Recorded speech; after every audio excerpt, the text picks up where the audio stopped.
Sejam bem-vindos ao canal Tamo Junto SP, o canal do empreendedor de São Paulo. Esse canal de iniciativa da Associação Comercial de São Paulo, da Facesp e da Faculdade do Comércio de São Paulo, trazendo conteúdos inteligentes, conteúdos sérios para ajudar o empreendedor paulista, o micro, pequeno, médio empresário, a vencer esse momento de turbulência causado pela pandemia do Covid-19. Na semana passada, nós tivemos uma live muito interessante com Gustavo Ehrlichman, tratando de comércio eletrônico, não é?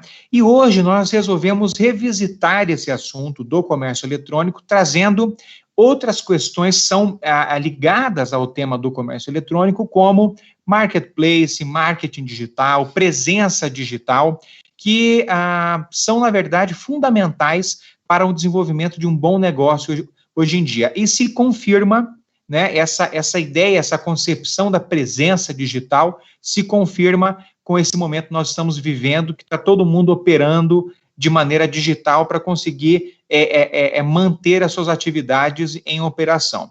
E para essa nossa conversa de hoje, nós estamos aqui com o André Marquezin. O André ele é sócio fundador da MG, que é uma agência especializada em comunicação divergente. E, além disso, é professor de estratégias de comunicação da FAAP. Professor André, muito obrigado pela sua participação, por ter disponibilizado a sua agenda para essa nossa live de hoje. E eu já vou iniciar a nossa entrevista perguntando a você, André, exatamente o que é o marketing digital. O que seria o marketing digital? Oi, boa tarde, Wilson. Boa tarde aos nossos espectadores virtuais. Quero começar só agradecendo a Associação Comercial pelo convite, né? Eu que faço parte do Conselho de Inovação da casa, também da Associação Comercial, que reúne ali profissionais de altíssimo calibre, gente que está aí vivendo o ecossistema da inovação no Brasil e no mundo, e está buscando trazer para a Associação Comercial também esse olhar de inovação. Então, para a gente é super legal também ter essa oportunidade de conversar um pouquinho com você e com os nossos associados e os nossos ouvintes aqui dessa live, e colocar também algumas coisas especificamente sobre o mercado como um todo, antes de falar do que é o marketing digital, né? A MG, como agência, ela nasceu como uma empresa de design, se tornou uma agência full service. Em 2014, me tornei sócio de uma produtora de eventos, continuo dando consultoria de marketing e trabalhando, né, também com um pouquinho de mentoria para quem quiser, né? E nesse momento todo a gente começa a entender as mudanças do mercado e se faz a pergunta de como a gente vai para o digital, né? Então, antes do desespero que bateu agora para muita gente, como migra para o digital, vamos entender um pouquinho do que é o digital. Marketing digital, basicamente, como o próprio nome diz, são as atividades de comunicação de marca dentro dos meios digitais, ou seja, usar a internet, celular, né, o próprio e-mail marketing, como a gente comunica a sua marca ou promoção de produto ou de alguma outra coisa, de serviço, dentro dos meios digitais, né? E para você fazer marketing digital, você precisa ter uma presença digital, né, Wilson? Claro, e como ter então? Mas então me diga uma coisa, André, como ter essa presença digital? Isso que as pessoas querem saber. Eu acho que a primeira coisa é entender o seu negócio e como você se relaciona com o seu cliente. Esse é um ponto muito importante, né? Porque migrar o seu negócio ou abrir um negócio digital, online, ele é, obviamente, uma extensão do seu negócio físico, do seu negócio real, mas adaptado às características que a interface exige, né? Então, você pode ter uma mudança de discurso, você tem que ter protocolos de atendimento diferentes, você tem que ter formas diferentes de demonstrar o seu produto e serviço para que a pessoa experimente sem pegar, sem ter ali ele na mão, mas ele é uma extensão do seu negócio real, né? Então, ele vai, de alguma maneira, receber aquelas características que são essenciais ao seu negócio físico, seja um comércio, seja uma prestação de serviços, seja uma indústria, né? A presença digital, ela é uma forma diferente de você fazer aquilo que você já vinha fazendo, né? Então, a primeira coisa é, ok, você tem um comércio, você vende numa loja física, ter uma loja virtual, né? O primeiro passo é você abrir uma loja virtual. Como é que você faz isso? Existem várias formas de fazer isso, né? Você pode contratar uma empresa, existem pequenas empresas, grandes empresas, médias empresas que fazem esse trabalho, né, de programar e desenvolver e implementar uma loja virtual, e você pode fazer isso sozinho, usando plataformas que estão à disposição dos usuários de internet, né, que são os marketplaces, né, plataformas, grandes shopping centers virtuais, cheios de lojinhas penduradas ali, e você pode escolher um pacote, você paga por aquele pacote, ou depois você vai pagar um percentual da sua venda, e você pendura ali a sua loja também, né? Essa pergunta acho que é super importante. Dá para fazer sozinho? Dá para fazer sozinho, né?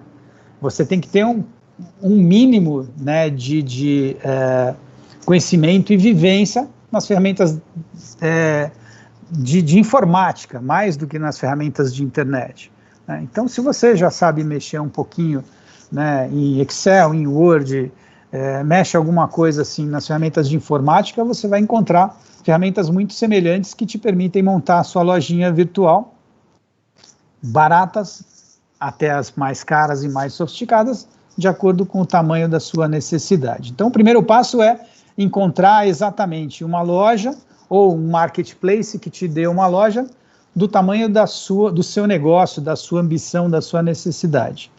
Seja um produto, seja um serviço, né? Você também pode criar um e-commerce para serviços. Obviamente vai vender outras coisas. Você lá na faculdade sabe bem disso, você tem tanto o ensino presencial quanto o EAD, né, que é uma realidade e forma as pessoas da mesma maneira, mas com protocolos de ensino diferentes. Perfeito. E me diz uma coisa, André, quais são as vantagens do marketing digital em relação ao marketing offline? Acho que a primeira, eu diria, não sei se é uma vantagem, mas é uma distinção no primeiro momento, é que quando você compra um anúncio numa revista, né, você paga pela tiragem total dessa revista. Então, se é uma revista que circula em 400 mil exemplares, que vão para 350 mil casas de assinantes, e cada uma dessas revistas é lida por 3 pessoas, eles fazem uma conta de que aquela revista circula por 1.200.000 pessoas, e eles vão te vender um valor de página baseado naquele 1.200.000 pessoas que vão receber o impacto do teu anúncio publicitário, né? A grande diferença do marketing digital, ou seja, de você fazer comunicação usando o meio digital, é que você, na grande maioria das vezes, paga por performance, né? Então, eu pago se a pessoa clicar no meu anúncio, se a pessoa acessar o meu site, se a pessoa comprar o meu produto naquela loja. Existem inúmeros formatos, a gente pode até falar alguns deles aqui, desde a compra de mídia tradicional, que são os bannerzinhos, os botões, né, vídeos publicitários dentro de uma série de canais que você paga e a pessoa assiste. Se a pessoa assistiu, você pagou. Se a pessoa clicou ali porque não quer ver, você não paga por aquele impacto. Então, essa é uma vantagem, porque você tem, teoricamente, 100% das pessoas, do dinheiro que você colocou lá impactou pessoas. Essa é a vantagem. A entrada é muito barata. Então, você pode começar comprando um pouquinho de palavra do Google, fazendo um pouquinho de mídia na internet, e com isso você vai testando e vai entendendo.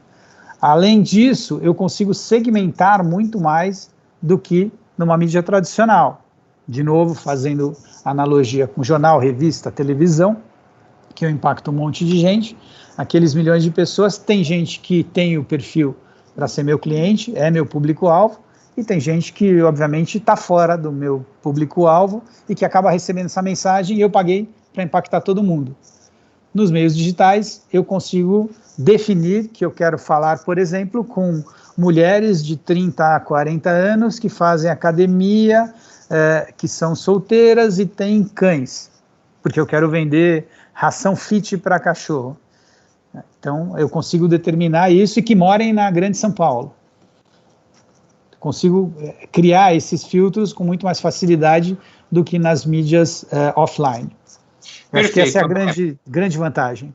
Então, olha só, então quer dizer, se tem aqui algum lojista, por exemplo, da 25 de março, né? Ele comercializa, digamos, tecido, né? Na região da 25 de março. Se ele resolve ir para um ambiente virtual, ele conseguiria, hipoteticamente, tá? Filtrar a zona de impacto dele na região central de São Paulo, focando em pessoas, em mulheres, por exemplo, que podem ser um público mais específico de tecido. Estou citando aqui uma situação hipotética, tá? Claro. Ele conseguiria, então, criar esses filtros de região, de sexo masculino, feminino, idade, para ir de maneira muito direta no que é o público dele. Isso é possível ser feito no ambiente, no marketing digital, certo? Sem dúvida. É exatamente assim que funciona o planejamento para o marketing digital. Né? De novo, né, ele já deve saber, esse lojista hipotético, qual é o perfil dessa consumidora dele.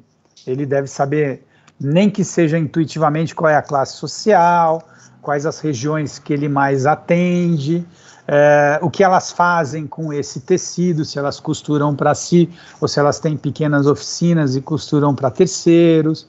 Então, ele consegue segmentar tanto o público que eles querem atingir com essa comunicação, quanto a mensagem. Eu consigo falar com uma mulher desse perfil que tenha uma pequena oficina, oferecendo uma promoção, uma condição especial para que ela produza com o meu tecido aquilo que ela vende. E eu consigo fazer uma comunicação diferente para quem faz para si um vestido ou uma roupa, dizendo que eu tenho variedade, eu tenho as cores mais modernas, eu tenho aquilo que acabou de chegar.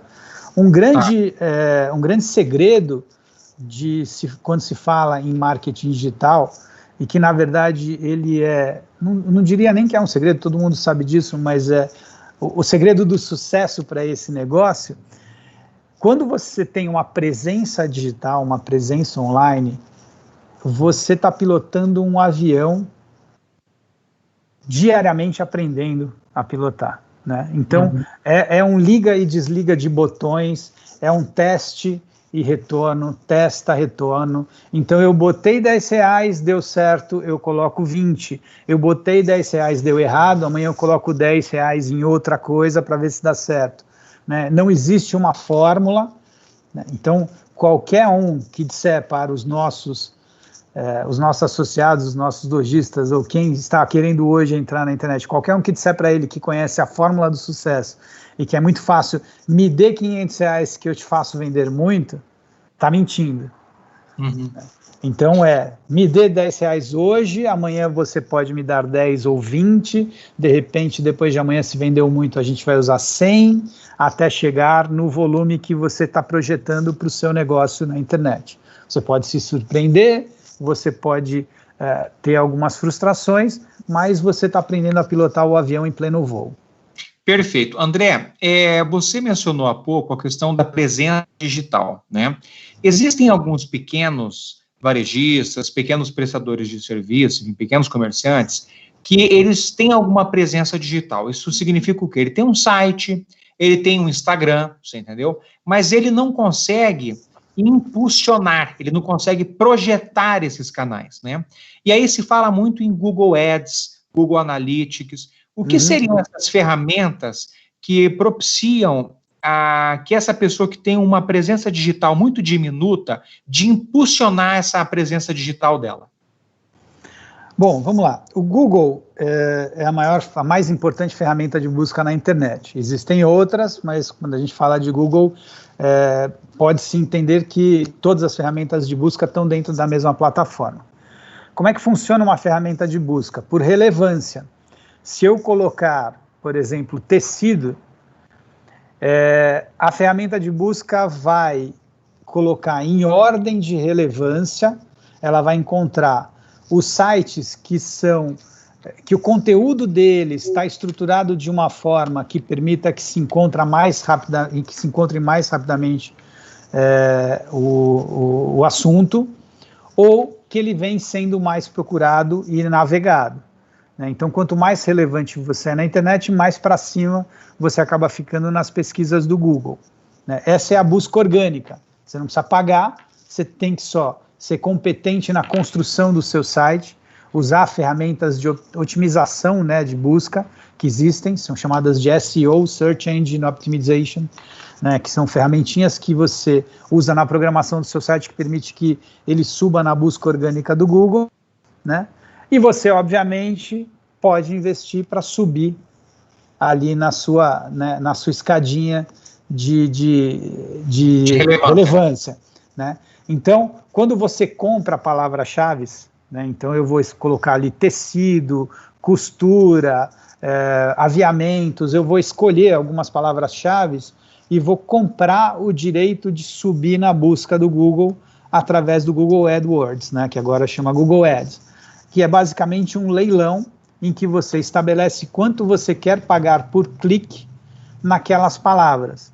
Então, eu digo o seguinte, olha, eu quero pagar R$1 por clique na palavra tecido, e eu vou colocar aqui R$20. Então, 20 pessoas vão clicar no meu link de tecidos aqui, vão para o meu site, dentro desse investimento que eu fiz. Pode acontecer do seu concorrente ter resolvido pagar R$2 por clique, então ele vai estar acima de você na busca do Google, e pode ser que o teu concorrente tenha resolvido pagar 50 centavos e você vai estar acima dele. Então, isso é muito dinâmico e exige que você também pilote diariamente. Né? Tá, e André, uma coisa, pode ser que a pessoa ela tenha um site muito bem estruturado através do SEO, mas ele não invista em impulsionamento, certo? Se ele tão somente estrutura um site muito bem, quer dizer, consegue fazer um bom SEO, isso por si só já vale alguma coisa ou é preciso colocar algum dinheiro? Como é que você vê isso? O SEO é a exigência básica, né? Construir um site bem estruturado é o mínimo para você se destacar. Mas é uma concorrência. Vive uma situação em que todo mundo está migrando e está buscando se destacar no online.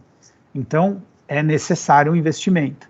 Além do investimento nas palavras-chave, né, existe investimento em mídia dentro disso. Você pode comprar, patrocinar, né, a busca do Google de uma determinada palavra, então você vai estar em destaque sempre antes de começarem os orgânicos, você pode ter botões, você pode ter banners, existem hoje inúmeros formatos, né, milhares de formatos, em que você pode impulsionar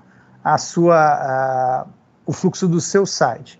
Né? E aí, depois que chega no seu site, você tem uma outra coisa que tem que ser gerenciada, que é gerenciar a jornada dessas pessoas pelo seu site, pelo seu e-commerce.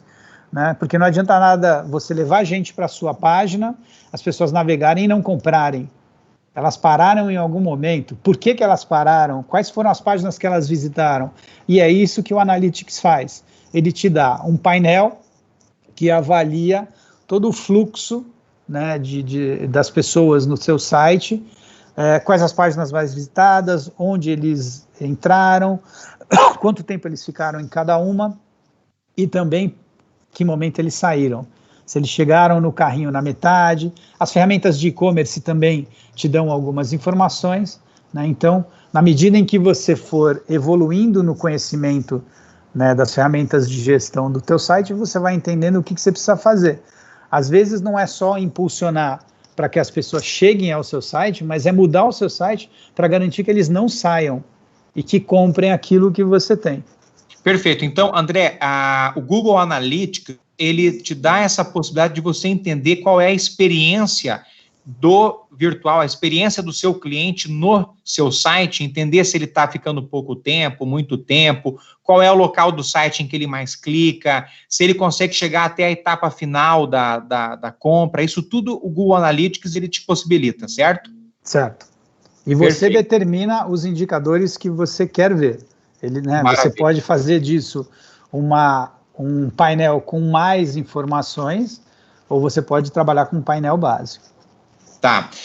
André, me diz uma coisa, como é que você enxerga essa questão do pequeno empreendedor, tá, que ele não tem condições, eventualmente, de ter uma equipe, de construir um departamento de TI ou terceirizar esse gerenciamento do e-commerce dele? Você acha que ele próprio consegue gerenciar essa plataforma de loja virtual ou isso é muito complicado? Como é que você vê isso? É cada vez mais simples. É claro que a gente tem, as pessoas têm níveis diferentes de afinidade com o computador. Então, gerenciar uma loja virtual exige uma certa pequena afinidade ou facilidade de trabalhar com o computador e de trabalhar com as redes sociais, com a internet.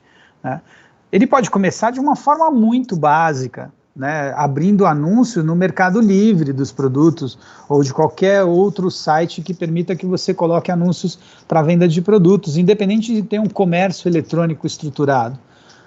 Ele pode, através dos marketplaces, como a Magazine Luiza tem marketplace hoje, B2W tem marketplace, a Amazon abriu para o mundo inteiro já há algum tempo, e muitos outros fazem isso, até alguns que nem pensavam em fazer tão rápido, abriram para facilitar o acesso do comércio eletrônico. E a mesma coisa acontece com alimentos.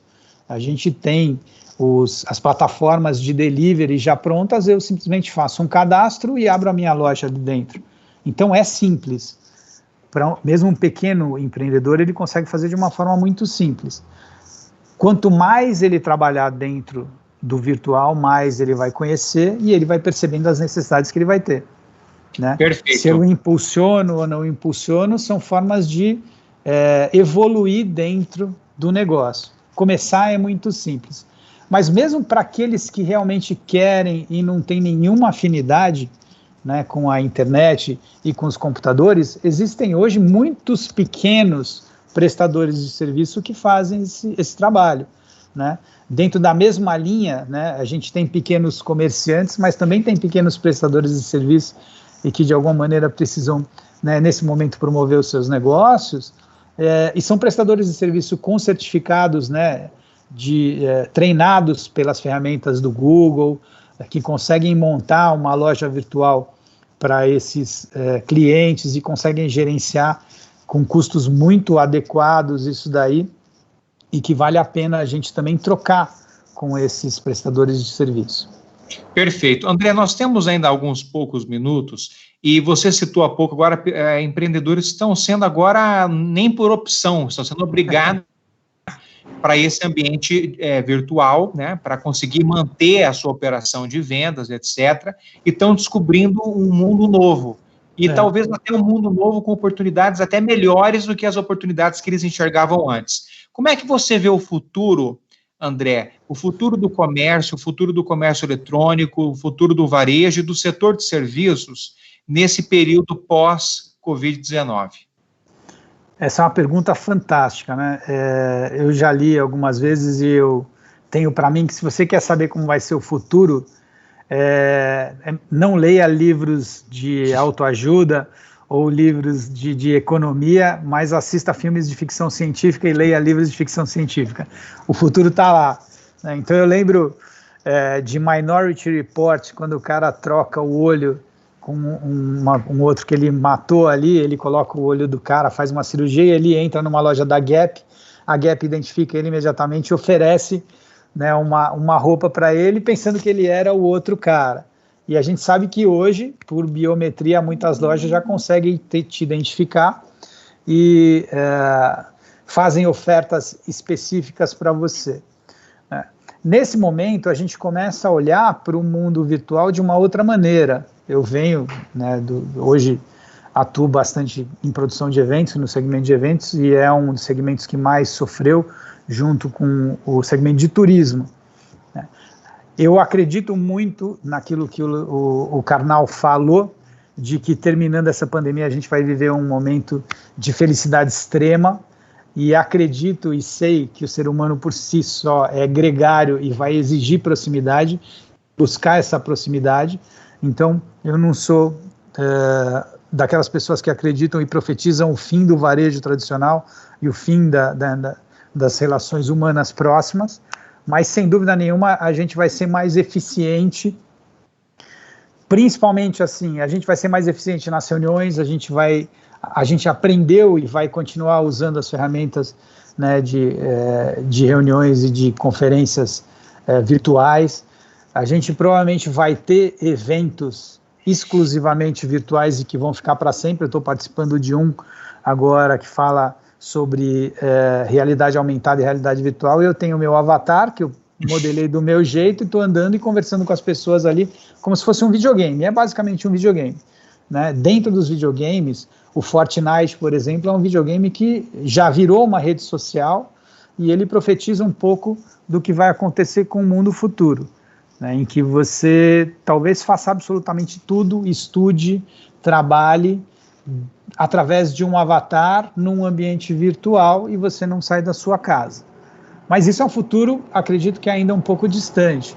O que vai acontecer a maioria das pessoas está sendo obrigada nesse momento a buscar soluções digitais e entrar no mercado virtual, no meio virtual.